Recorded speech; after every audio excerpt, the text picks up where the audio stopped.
Hey guys, very basic Bible reading, very basic Bible reading, not verse by verse, not word by word, not take an entire clause. We just want to be able to read the Bible a little better. Okay?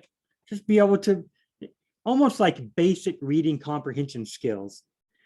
Mostly it's for me remembering in my head, remembering in my thoughts what I read in the beginning of the verse. When I get to the middle and the end of the sentence in the verses, wait, what happened in the beginning? How does the beginning of the verse of the sentence relate to the end? I could look back and forth, share screen. I could look down here, look up there, look down here, look up there. But what if instead I somehow got it in my head so that when I read down here, my mind remembered stuff that I read up here without having to try. That's why we read it and repeat it over and over again. Now may our Lord Jesus Christ himself and God our Father, who has loved us and given us eternal comfort and good grace by hope, and good hope by grace, comfort and strengthen your hearts in every good work and word. We repeat it, we reread it, we read different, we looked at the punctuation. We were able to separate it out into 3 little parts. You can do that with other verses as well. But since we are of that day, comma, let's be sober, comma, having put on the breastplate of faith and love, comma, and as a helmet, the hope of salvation.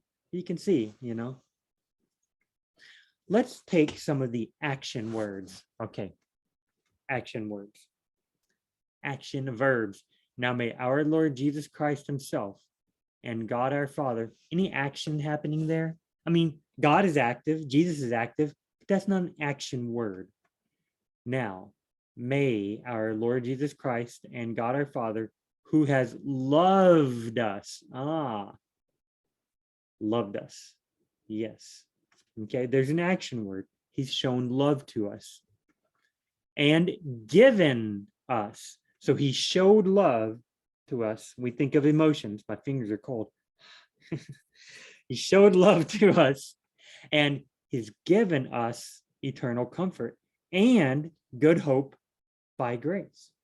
So he loved us, 1, and he gave us eternal comfort and good hope by grace, 2. Look at that. Now we just broke this clause. Remember, because of our punctuation, we broke it into 1, 2, 3 pieces. Now we broke the second piece into 2 because of our action verbs. Who has loved us, 1, and given us eternal comfort and good hope by grace, 2. Pretty cool, huh? Now we add our pronouns. Who, our Lord Jesus Christ and God the Father, has loved us, Paul and his companions, and given us, Paul and his companions. May that same God who gave us love and give us eternal comfort and good hope by grace, comfort and strengthen you, Thessalonians, your hearts. Comfort and strengthen. Are those action words? Yes. Okay, look at that.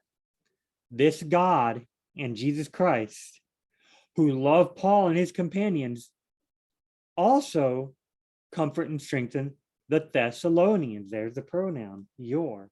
Comfort and strengthen. Those are good, right? Comfort and strengthen their hearts in every good work and word. Work. That sounds like that's an action word. What are you doing when you're working? You're doing work. You're striving. You're picking up and putting down. I'm a janitor. I'm mopping. I'm sweeping. I'm taking out trash. Some people work for a living as bank tellers. They count out money. They give it to the people. I know a girl who works as an art person. She does art. She gives her art to them. They go and they sell the art. She looks it up on the computer to see if it's sold. She's doing work. But here, it's not saying work as an action word. And every good deed, you might say, and word. So this doesn't say and speech, which could be an action word, but here it's word. Work is more like a noun right here. It's more like an object, your work, the thing you do. May God comfort and strengthen you. So he's comforting you and he's strengthening you in every good work and word. I'm glad that God gives me comfort and strength in every good work and word. So glad. Man, we've looked at some action words, and we looked at a noun, work. That's a thing. And another noun, a word, right? And the work you do and the word you do, the thing you do and the thing you say. Is there other nouns? Are there other things or places or people, places, and things? Those are nouns. Now may our Lord Jesus Christ, he's a person, and God our Father, he's a person. Look at that. Now may our Lord Jesus Christ and God our Father, who has loved us, we're people.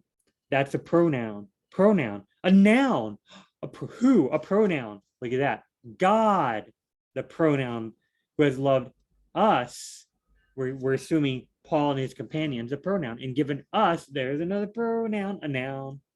Comfort and strengthen your pronoun. Hearts. There's a noun. Hearts. They're hearts. Look at that. So that's not a person or a place. That's a thing. Right? Pretty cool, huh? Good hope by grace. Good hope and grace. Those could be things. Those could be ideas, right? Hope by grace. Maybe hope by grace is a thing. Hey, I want you to give me some good hope by grace.